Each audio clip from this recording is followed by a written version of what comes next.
Hey guys, how's it going? Today we're gonna install a new outlet for our new TV that we're putting. Actually, it's in our kitchen, so when we're cooking, we can watch a little TV, throw YouTube on, or watch your videos. So first, what I did is I found where I wanted to have the TV, and I marked it with blue tape. So for my kitchen, we're centering it over the countertop so that it's a nice height, and then working on where I'm gonna put the outlet. So when we built the house, I actually took pictures, not built it, but when we rebuilt it, I took pictures of what the house looked like behind the drywall. So I was able to pull up those pictures, do some measurements, and find out there's a stud here, and there's electrical running right there, and it's going down, with my wife, going down to that outlet right there.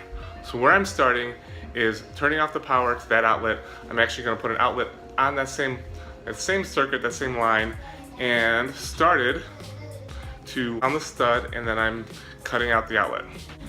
So the blue line marks our stud, and I started cutting a 2x4 out, and I think I'm gonna actually probably run a double gang so I could run the cable line here too, but I started cutting the whole thing out as a 2x4, but I decided to cut out a middle section in case I'm off left or right from the stud at all, so I wouldn't have a big hole. I could just fill the edges, fill the cuts. So that's where I'm at now.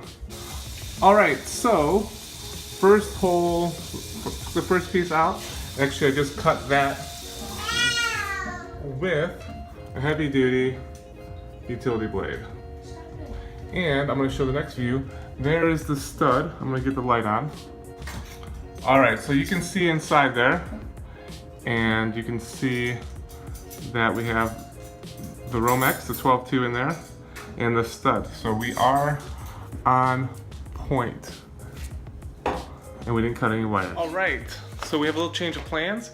Instead of just getting a what's that, a rehab, or not a new construction box, but one of those little blue ones that have the arms that stick out, I end up getting this. It's like 10-15 bucks at Home Depot, and what that's gonna do is it's gonna recess in there, and my outlet will be recessed, and so will my wires coming through, like my Coax and my data cable. So that's what I'm gonna do. So I'm gonna open this hole up a little bit more, put this in, and we actually decided to paint the wall, so now we're in that process too.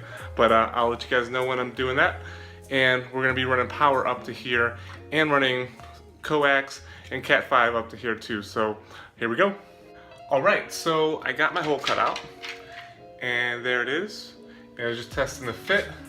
These little arms are in the way, but fits really good. So now I'm gonna start running the power cords and the other cords in here. The way I did it was with this knife.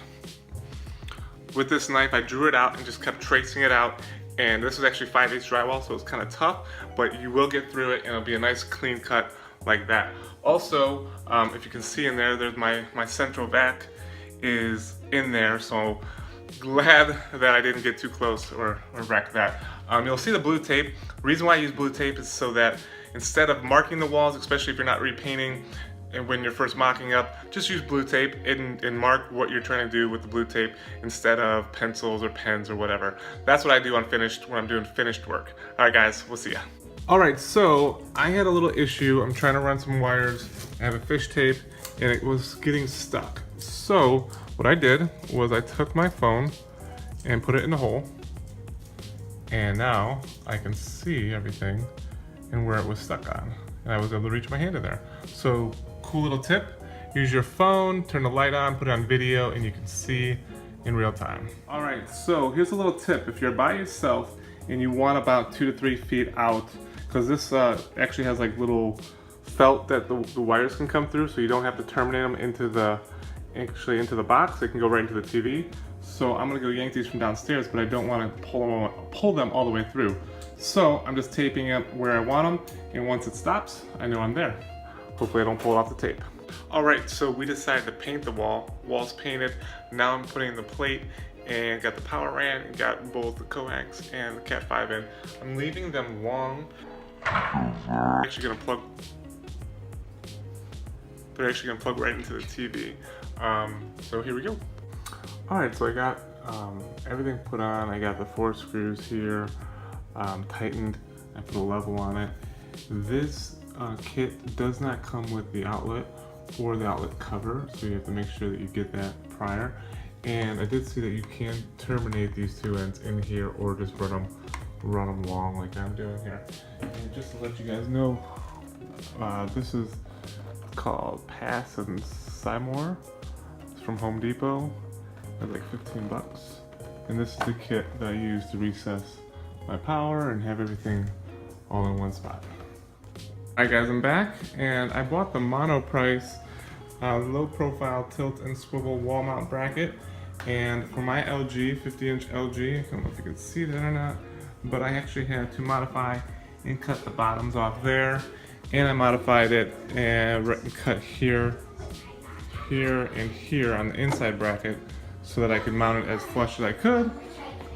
Plus, back over here, the bracket, I had to cut a little bit of that away so that I could sit up and over it as much as I could. So just bolting that in now. I do have 2 studs running down here and just finishing it up. What you do want to do is I put 1 bolt in and then I put a small level on here. Make sure it's level before you screw the rest of them in. And here we go. So I just put the screws in. They're my studs. They took really nicely. Everything's level. Now I'm putting these little caps on and then I'll put the TV on.